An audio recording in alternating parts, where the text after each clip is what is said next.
শুনলাম আমার মতন দেখতে কেউ এসেছে। ও আচ্ছা, আপনি। তা কি চাই আপনার?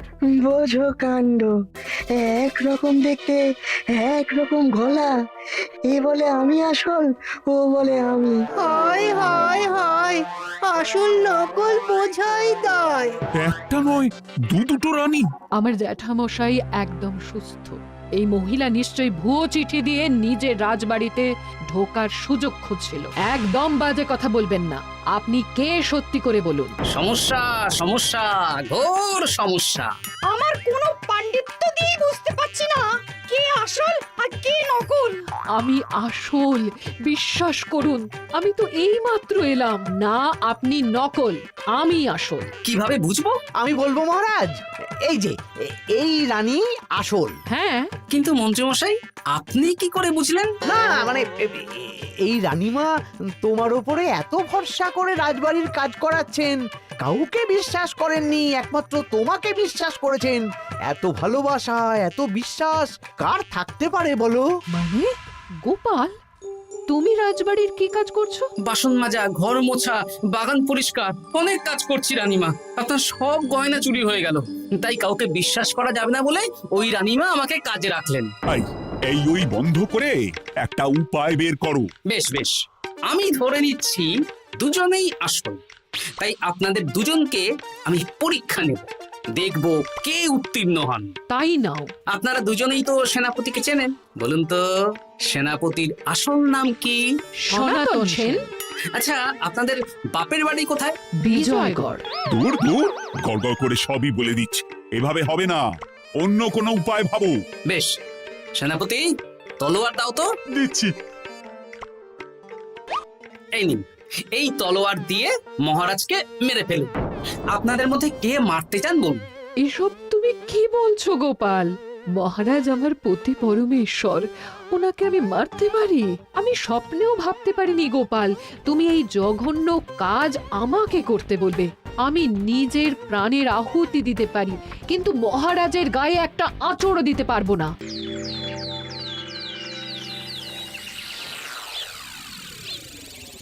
উফ, এইবার এমন একটা দাও মারবো না যে কৃষ্ণচন্দ্র কেঁদে কুল পাবে না। কিন্তু সেটা একমাত্র সফল হবে যদি কৃষ্ণনগরের মন্ত্রী আমাদের পাশে থাকে। আরে ও তো মোহর ছাড়া আর কিছুই চেনে না।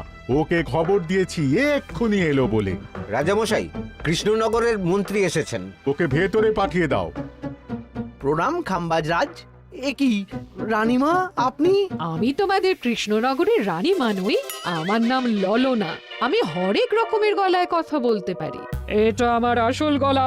ওরে বাবা রে বাবা রে বাবা, আপনি তো প্রতিভার জলজ্যান্ত রূপ। একে আপনি কোথা থেকে পেলেন খাম্বাজরাজ? বেশ কিছুদিন আগে একটা যাত্রা দেখতে গিয়ে ললনার সাথে পরিচয় হয়। ওর ব্যাপারে সবকিছু জানার পরে আমার মাথায় একটা বুদ্ধি খেলে যায়। তাই আপনি আমাকে ডেকে পাঠিয়েছেন, তাই তো? একদম তাই। আমার একটা পরিকল্পনা আছে। ছলে বলে কৌশলে ওই কৃষ্ণনগরের আসল রানীকে কিছুদিনের জন্য বাইরে পাঠাতে হবে, আর সেই সুযোগে সেসব দায়িত্ব আমার ওপরে ছেড়ে দিন। আমি নিজের দায়িত্ব নিয়ে ললনাকে কৃষ্ণনগরের রানীর সমস্ত আদব কায়দা শিখিয়ে দিয়েছি। এখন শুধু আমি বাকি ব্যাপার নিয়ন্ত্রণ করব। এখন মহারাজ বাৎসরিক হিসেব নিয়ে ব্যস্ত, তাই রানীমা চলে যাবেন আর তার বদলে ঢুকবে ললনা দেবী। তাহলে আর দেরি কেন? আজ রাতেই বেরিয়ে পড়ো। আর যদি আমার পরিকল্পনা অনুযায়ী এগোতে পারো, তাহলে কিছুদিন পরে তুমি হয়ে উঠবে কৃষ্ণনগরের রাজা। আমার কত দিনের আশা। চলুন তাহলে। হ্যাঁ চলুন। রাজবাড়ির বাকি ব্যাপার যেতে যেতে বুঝিয়ে দেব। রানীমা কিভাবে কথা বলেন, কাকে কি বলে ডাকেন, রাজবাড়ির কোথায় কি আছে সব।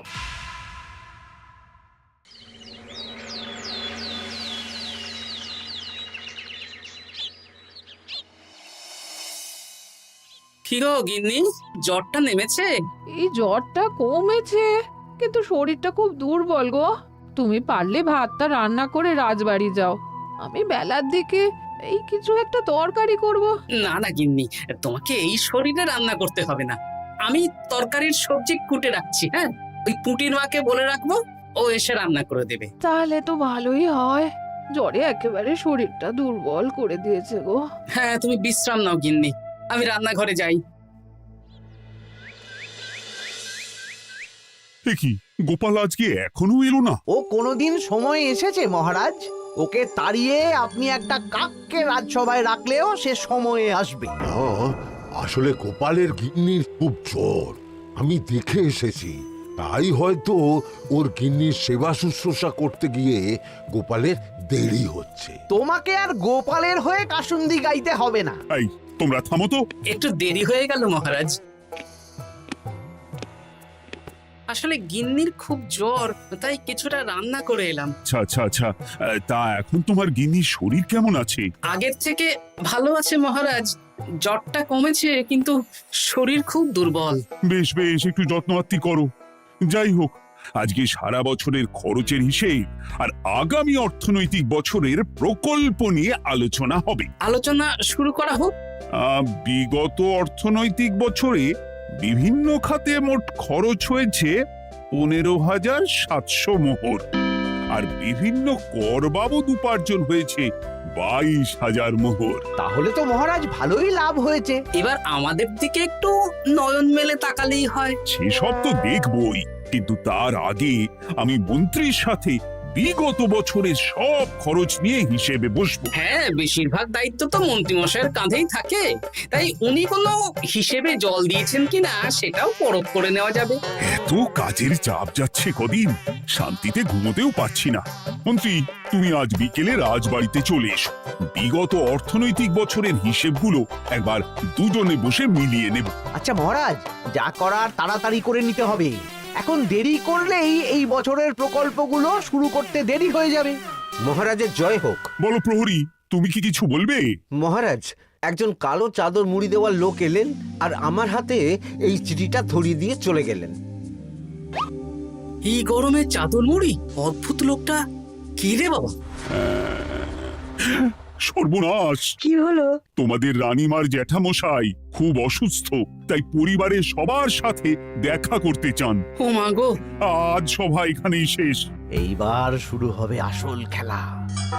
কি বলছেন মহারাজ? হ্যাঁ রানী, আমাকে এক্ষুনি জ্যাঠামশাইয়ের কাছে যাওয়ার বন্দোবস্ত করে দিন মহারাজ। কিন্তু রানী, তোমার জ্যাঠামশাইয়ের বাড়ি কৃষ্ণনগর থেকে ঘোড়ার গাড়িতে গেলেও তো 1.5 দিন সময় লেগে যাবে। এদিকে আমার এত কাজের চাপ। আপনি বরং কয়েকদিন পরে আসুন, আমাকে এক্ষুনি যেতে হবে মহারাজ। বেশ বেশ, আমি তোমার যাওয়ার ব্যবস্থা করছি। সাবধানে যেও রানী, আমি 2-3 দিনের মধ্যেই আসছি।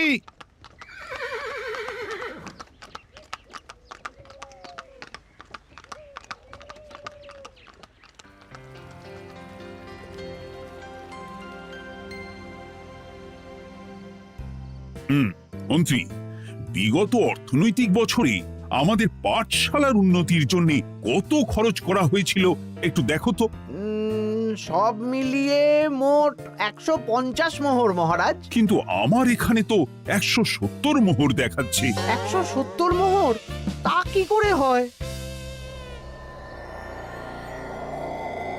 একই রানীমা, আপনি ঘোড়ার গাড়ি করে গেলেন আর হেঁটে চলে এলেন। সে আমার ব্যক্তিগত ব্যাপার, তুমি তোমার কাজ করো।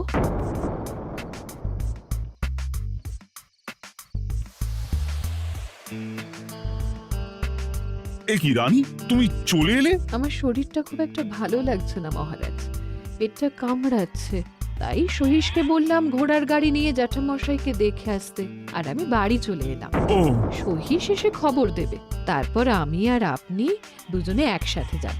বেশ বেশ, ঠিক আছে রানী, তুমি বিশ্রাম নাও। বিশ্রাম না, আমি একটু স্নান ঘরে যাব, পেটটা কেমন মোচড় দিচ্ছে। মহারাজ কিছুই বুঝতে পারেনি, মজা জমবে।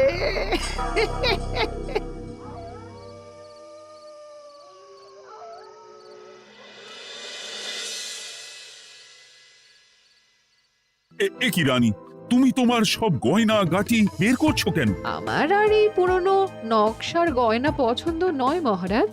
ভাবছি কালকে সকালবেলা এই গয়নাগুলো শ্যাকরাকে দিয়ে শহুরে নকশায় নতুন গয়না বানাবো। কিন্তু এগুলো তো তোমার সবই পছন্দের গয়না। কিন্তু মহারাজ আমি ভেবে দেখলাম এই গয়নাগুলো সবই বড্ড ভারী গয়না। আমি শহুরে আধুনিক নকশার হালকা গয়না পরবো। এমনিতে জ্যাঠামশাইয়ের শরীরটা ভালো নেই, মনটাও ভালো নেই, ও পেটটা কেমন মোচড় দিচ্ছে। আমি আরেকবার স্নান ঘরে যাব।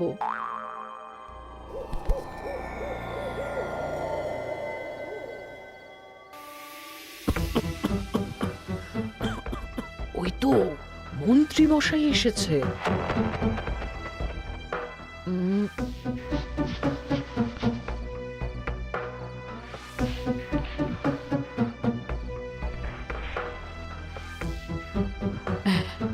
এই রাজ্যে গোপাল আমার শত্রু।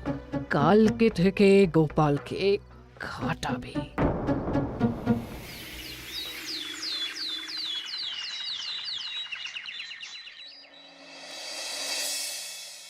হায় হায় হায়, কি হলো রানী? কি সর্বনাশ। হলো? গতকাল রাতে আমার সমস্ত গয়না চুরি হয়ে গেছে। হ্যাঁ? বলো কি প্রহরী? বলুন মহারাজ। গতকাল রাতে রানীর সব গয়না চুরি হয়ে গেছে। তুমি আরেকজনকে নিয়ে এক্ষুনি খোঁজ করা শুরু করো। যথাজ্ঞা মহারাজ।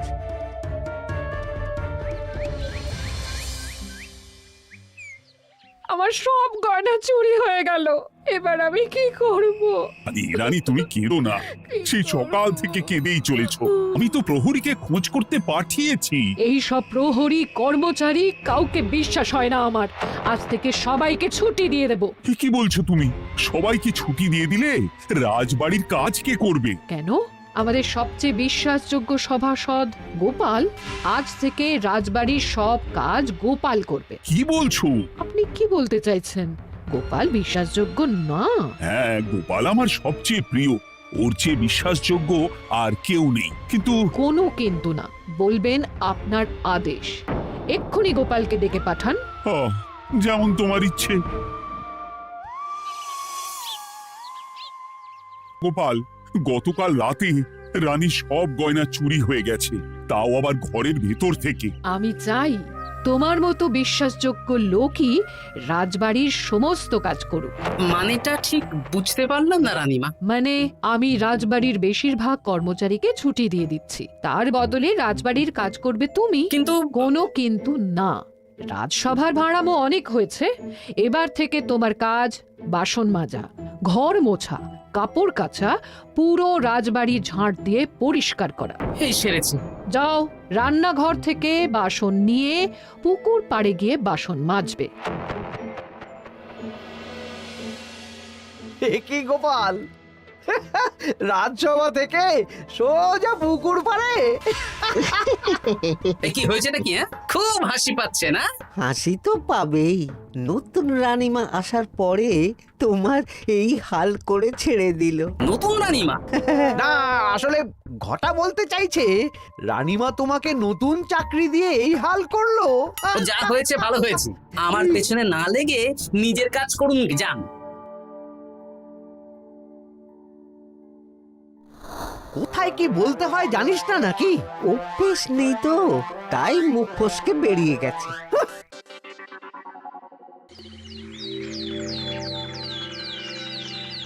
রাজ্যে চোরের উপদ্রব বেড়ে গেছে, তাই আমরা কিভাবে চোরের উপদ্রব কমানো যায় সেই নিয়ে আজকে একটা আলোচনা করব। কিন্তু মহারাজ, রাজসভায় এখনো তো সবাই আসেনি। এই তো এসে গেছি। ওই রাজবাড়ির জামা কাপড় কাচ্ছিলাম। এ কি, গোপাল এখন রাজবাড়ির জামা কাপড় কাচে? হ্যাঁ, সেসব করতে গিয়ে আমার নিজের জামা কাপড়ই ভিজে গেল, তাই বদলে এলাম। মহারাজ, রানীমা ঘোড়ার গাড়ি করে এসেছেন। মানেটা কি? রানী তো রাজবাড়িতেই আছে। কি মহারাজ, আমি প্রহরীদের কাছে শুনলাম আমার মতন দেখতে কেউ রাজবাড়িতে উড়ে এসে জুড়ে বসেছে। মানে তুমি তো আগেই চলে এলে। কি কাণ্ড! এই কে? শুনলাম আমার মতন দেখতে কেউ এসেছে। ও আচ্ছা, আপনি। তা কি চাই আপনার? বোঝো কাণ্ড, একরকম দেখতে একরকম গলা, এ বলে আমি আসল, ও বলে আমি। হায় হায় হায়, আসল নকল বোঝাই দায়। একটা নয় দুটো রানী। আমার জ্যাঠামশাই একদম সুস্থ। এই মহিলা নিশ্চয়ই ভুয়ো চিঠি দিয়ে নিজের রাজবাড়িতে ঢোকার সুযোগ খুঁজছিল। একদম বাজে কথা বলবেন না। আপনি কে সত্যি করে বলুন। সমস্যা সমস্যা, ঘোর সমস্যা। আমার কোনো পাণ্ডিত্য দিয়ে বুঝতে পারছি না কে আসল আর কে নকল। আমি আসল, বিশ্বাস করুন। আমি তো এইমাত্র এলাম। না, আপনি নকল, আমি আসল। কিভাবে বুঝবো? আমি বলবো মহারাজ, এই যে এই রানী আসল। হ্যাঁ, কিন্তু মন্ত্রীমশাই, আপনি কি করে বুঝলেন? না মানে এই রানীমা তোমার উপরে এত ভরসা করে রাজবাড়ির কাজ করাচ্ছেন, কাউকে বিশ্বাস করেননি, একমাত্র তোমাকে বিশ্বাস করেছেন। এত ভালোবাসা, এত বিশ্বাস কার থাকতে পারে বলো? মানে গোপাল, তুমি রাজবাড়ির কি কাজ করছো? বাসন মাজা, ঘর মোছা, বাগান পরিষ্কার, অনেক কাজ করছি রানীমা। আপনার সব গয়না চুরি হয়ে গেল, তাই কাউকে বিশ্বাস করা যাবে না বলে ওই রানীমা আমাকে কাজে রাখলেন।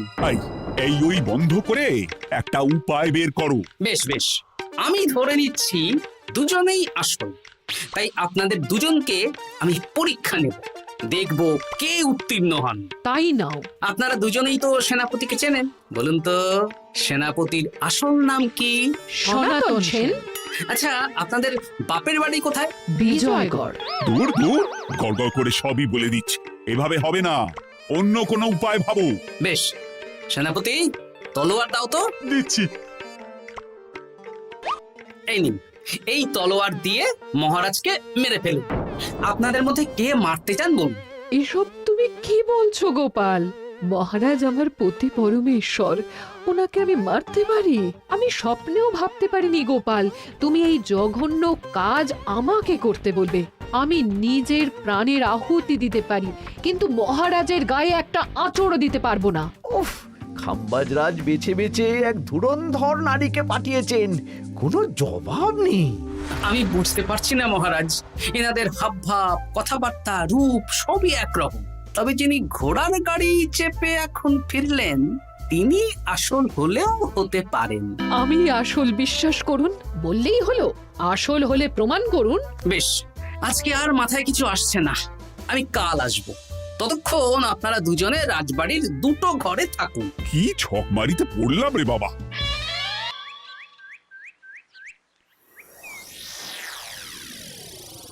ললনা একদম তৈরি হয়ে এসেছে।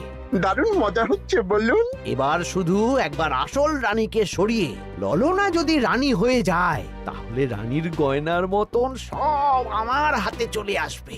তারপর কি হবে? তারপর ধীরে ধীরে মহারাজকেও কায়দা করে সরিয়ে দেব, আর খাম্বাজরাজ আর আমি এই দুজনে মিলে এই রাজ্য চালাবো। কি বুদ্ধি আপনার মাথায়।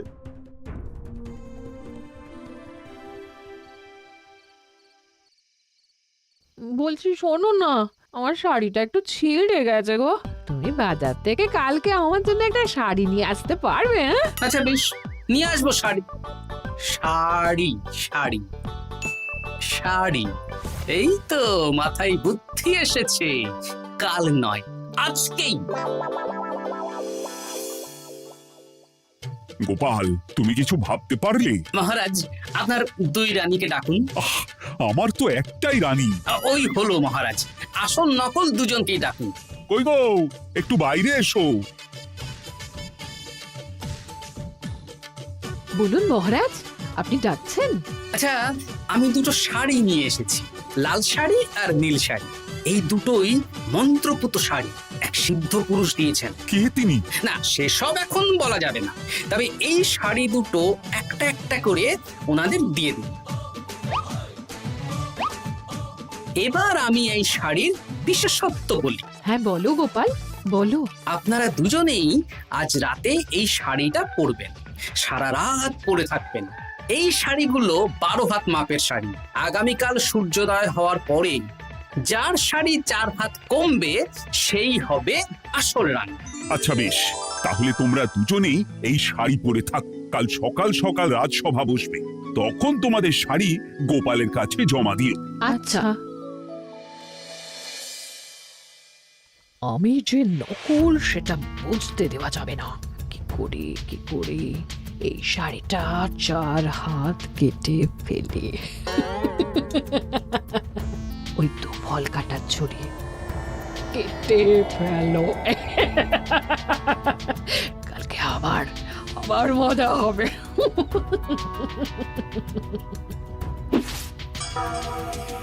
হে ঠাকুর, রক্ষা করো ঠাকুর, আমার শাড়িটা যেন 4 হাত কমে যায়। ঠাকুর রক্ষা করো।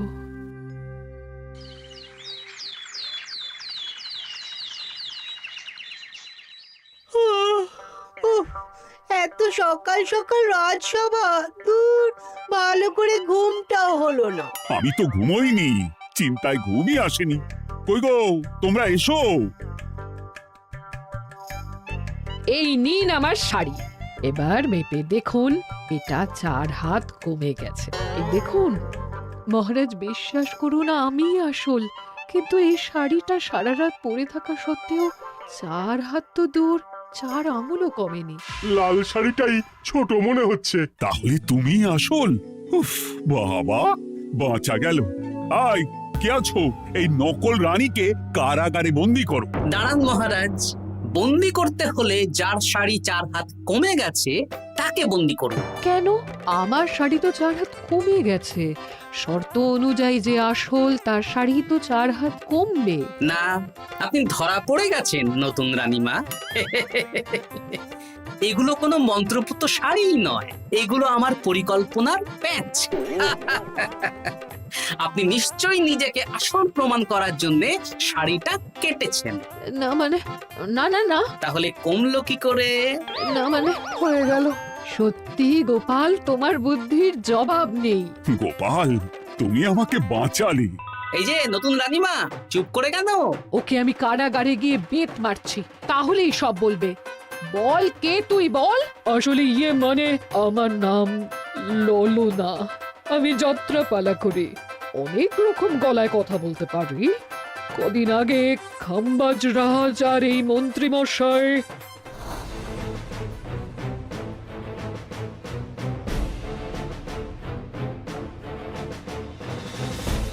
বাবা, এ তো দেখছি ললনার ছলনা। তার মানে রানীমার গয়না? ওগুলো তো সব মন্ত্রীকে দিয়েছে, জানলা দিয়ে কাপড়ে পেঁচিয়ে নামিয়ে দিয়েছি। মন্ত্রী, তোমাকে আমি শুলে চড়াবো। ভুল হয়ে গেছে মহারাজ, আমাকে ক্ষমা করুন। প্রাণে মারবেন না, সব গয়না ফেরত দিয়ে দেবো মহারাজ। তুমি শত্রু রাজ্যের প্ররোচনায় এত বড় ক্ষতি করতে চেয়েছিলে? ক্ষমা করুন মহারাজ, ক্ষমা করুন। সেনাপতি, মন্ত্রীকে 1000 বার বেত্রাঘাত করো। আর এই ললনার কি হবে? আমি অনেক দিন ধরে বাড়িতে একটা কাজ করার লোক খুঁজছি, ওনাকেই পাঠিয়ে দিন। আমার গিন্নি শুয়ে বসে থাকবে আর উনি খাটবেন। নয়, হ্যাঁ, ললনার ছলনা ভেস্তে গেল।